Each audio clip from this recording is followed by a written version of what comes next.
Hello and good afternoon. Welcome on this wonderful autumn Wednesday into the Sampson Historical Study. I'm your host, Abby Sampson, and I love joining you here every Wednesday at 4 p.m. to talk about 18th century history. It's our favorite. Again, if you're new here in the study with us, thank you so much for joining us. We hope that you enjoy it and that you learn something. And if you have something to teach us, please always make sure to mention that in the comments section. You guys have been wonderful. If you've been here for the last few videos, thank you for your encouragement and the knowledge that you're sharing. That's been absolutely spectacular. And speaking of meeting together, we were able to see in person some people we really don't get to see very often that are very far away from us.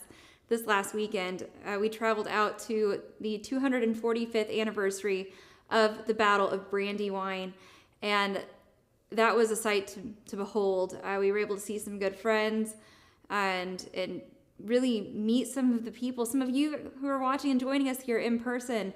And thank you for those kind words and the helpful suggestions for topics in the future. It's great to meet you all in person. If you are looking to get out this weekend, we will be at the Feast of the Hunter's Moon in Lafayette, Indiana, which is just north of us, as we're located in Lebanon, Indiana. So if you're in near Indiana, make the trip out to Feast this weekend. Come see us. We'd love to meet with you and chat with you in person. But that's been wonderful. So I just wanted to say thank you. And I'm so excited as we get into these fall and autumn type topics. When we get into October, we have some really cool kind of spooky history planned, which is some of my personal favorite, which you'll soon come to find out.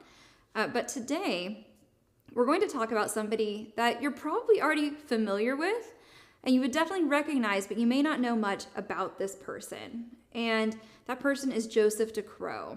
Now, if that name's not familiar, just wait. I feel very certain that here shortly, you'll recognize his image. And it's one that brings us a lot of joy even today. But he was born June 26, 1735 in Nancy, France, to two parents named Charles and Ducreux and Anne Belliard. So this episode is going to have a lot of French. I do not speak French, so bear with me and be kind. I did my best on the pronunciations here.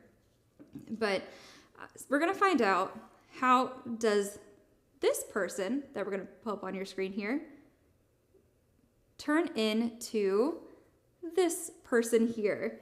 And both of these are self-portraits of Joseph Ducreux, the first when he was younger, and the second later in life. That second one may be the one that you're familiar with.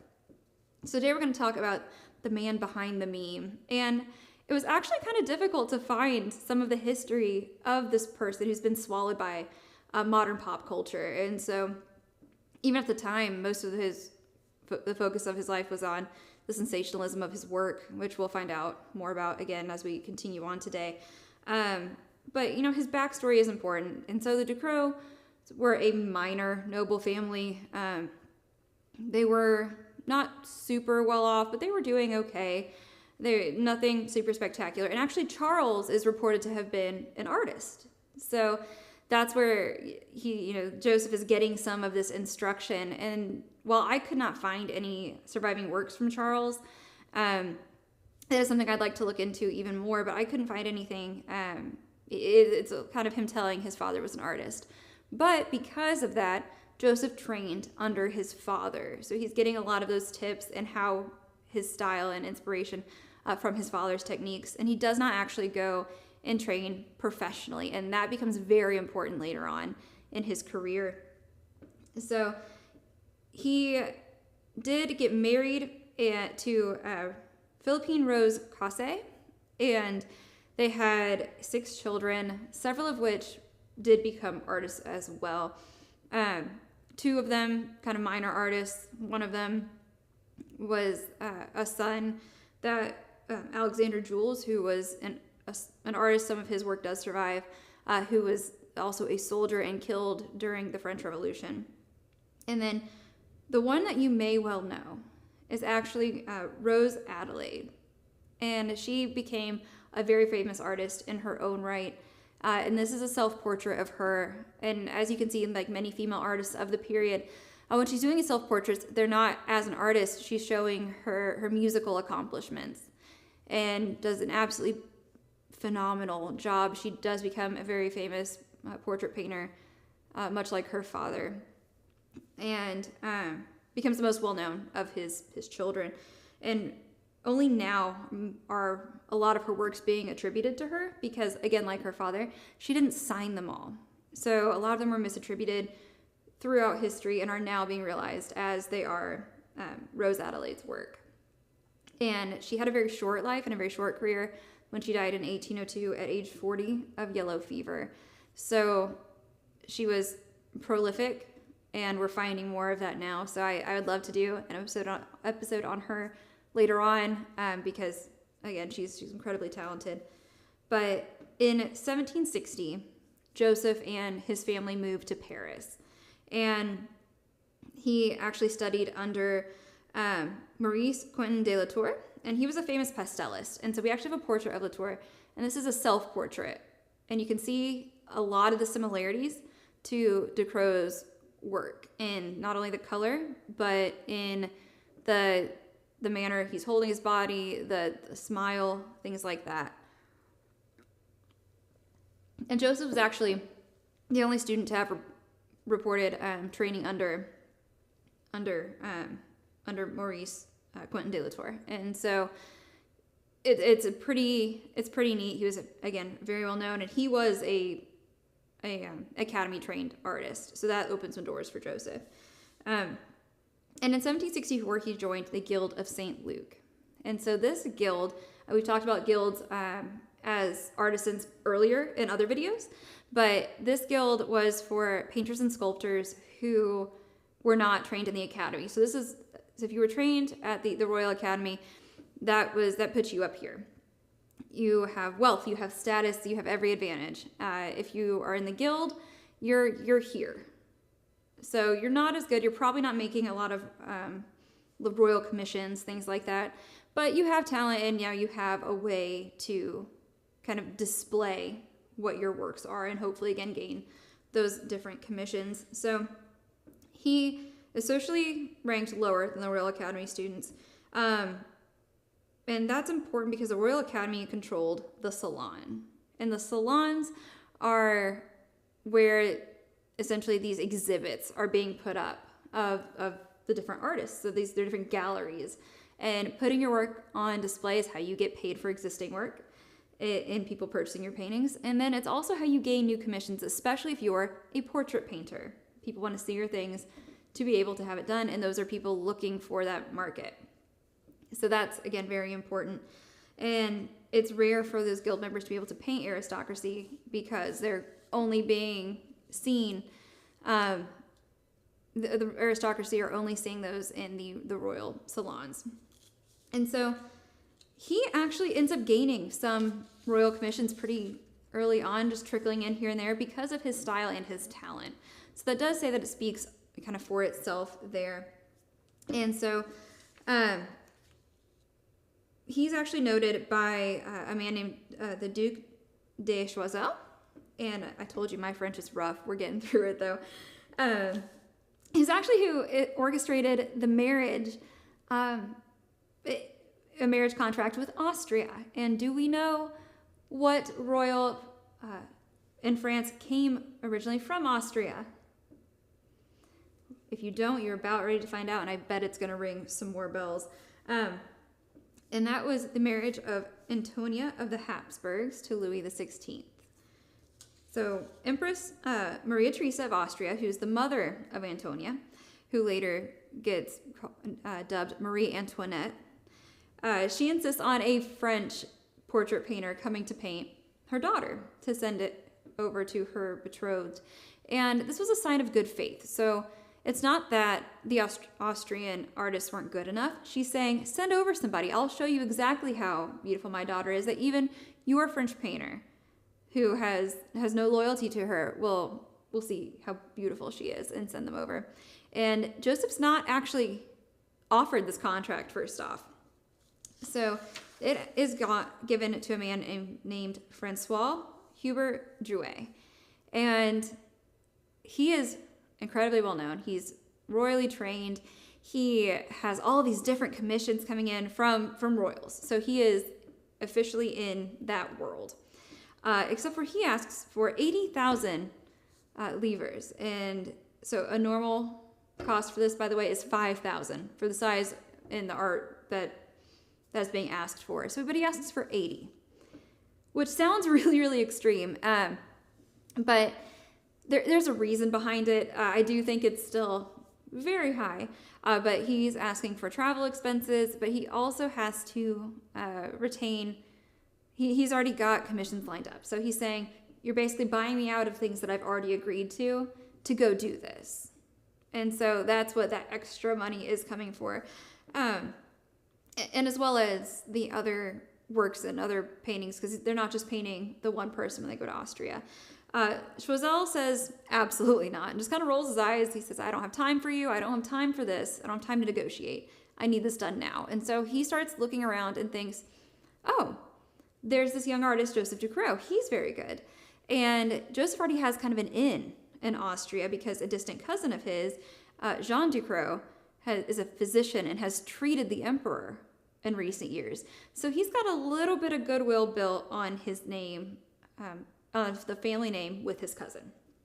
So this is given to, the contract is given to Joseph, and he does accept it for significantly less, 10,000 livres. And this upsets Jean-Baptiste Marie Pierre, which everybody in this story has at minimum 4 names. But that would be the royal painter to the king. He's very upset that they've not used somebody from the Royal Academy. And Choiseul tells him, well, you need to get over it because you're all overpriced. And so that shuts him down pretty quick. And even though Ducreux is not making any new friends in French court, he is making money when he goes to Austria. And so January 1769, he leaves and does arrive in Austria and is sent to the capital there. And he's also charged with painting while he's there the emperor, the empress, and a number of nobles and the sisters and siblings of Marie Antoinette. And that's because there's the likelihood that the King of France and the Austrian royalty are seeing each other in person is very, very minimal. They're both running their own kingdoms, and they're not sending each other photos at this. They have no other way to see it. And so to have him there to paint impartial paintings is a really big deal, especially when these people are sitting for them. It's being done specifically for the French court. They want to see what their in-laws are going to look like, and I suppose that's fair. And so he's painting the whole family, and that includes Archduchess Christine.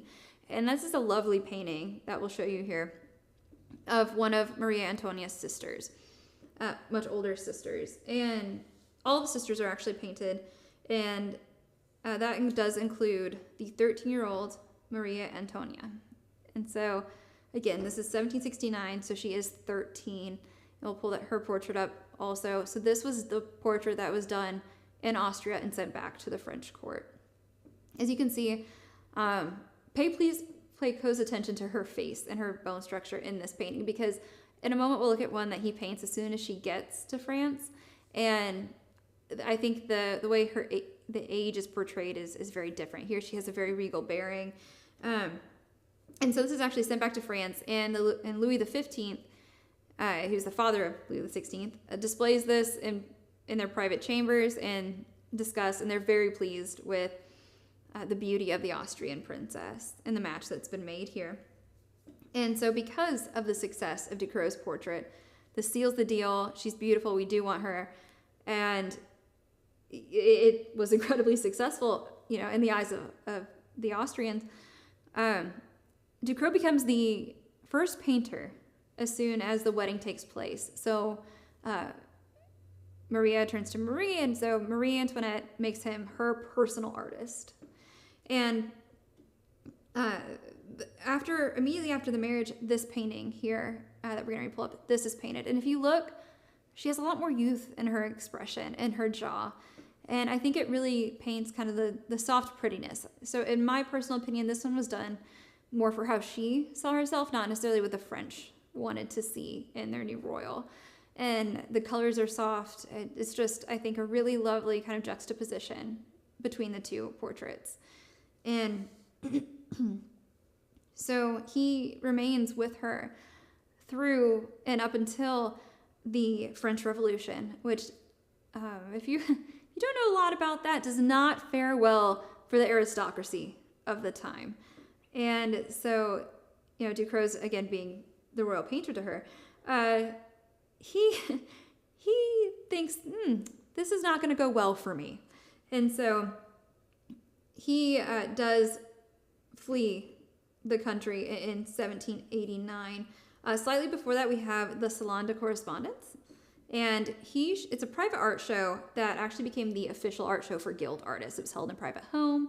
And he displays this painting here, which you may also know.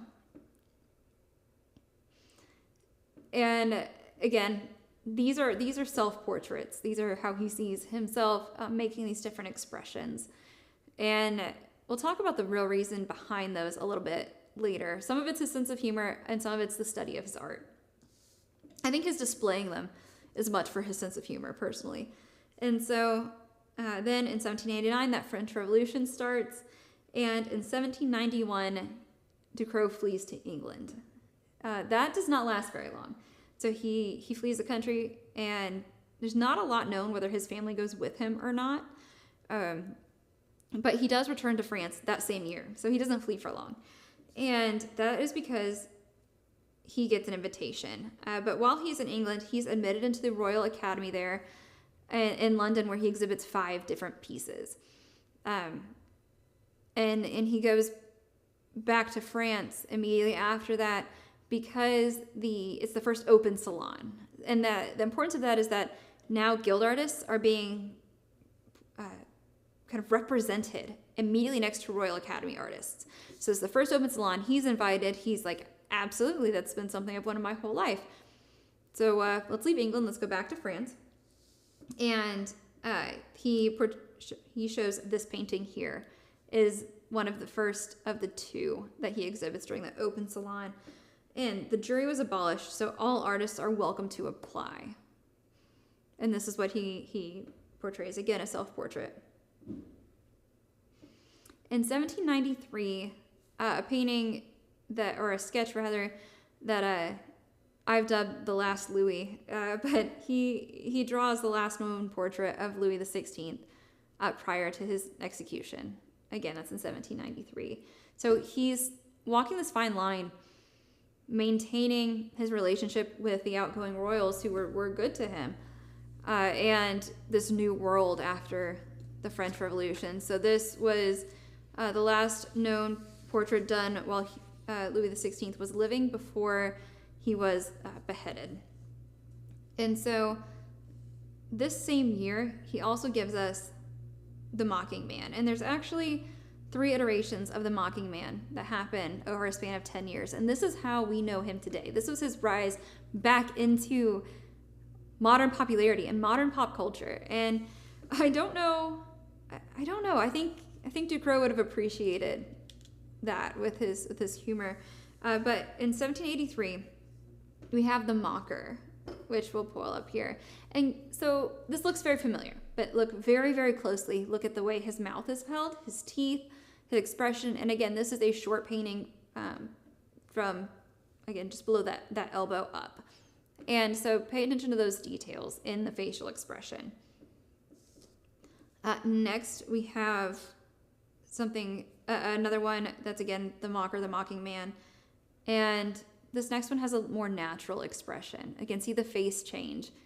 It's a little bit bigger. He's changed outfits in the softer tones, and his face is less mocking, and I'd say more joyful. Like, not laughing at you, laughing with you. And then we have 1793, which is the picture that we all know so very, very well. And again, the expression's changed. And it's not necessarily that it's aged, it's that it's more natural. And again, could be laughing at you or with you in this one. It's a combination of both. But he's been working on this painting since 1783 or prior, because 1783 is when that painting is dated to have been completed. And so this is all a process. And in between 1791 and 1800, he exhibits 79 portraits at several different salons. Most of those are commissioned portraits, but many are self-portraits. There are so many beyond even what we've shown here in different iterations. And so why these self-portraits? And he was not the only artist making this type of self-portrait. And it's kind of funny if you look up the word physiognomy, and it's the study of the face and the motions. And so it's the study of the humors of the motion and emotion of the body. So I'm actually going to read a quote from Johann Caspar Lavater in 1775, and he kind of defines this term in context for us. So it says, physiognomy is the science or knowledge of the correspondence between the external and internal man, the visible superficies and the invisible contents opposed to pathognomy. It is the knowledge of signs of the powers and inclinations of man. Pathognomy is the character at rest, and pathognomy of character in motion. So he's looking at the way that your body language and your emotions are portrayed in the face. And so this is important because it is a cultural shift in art.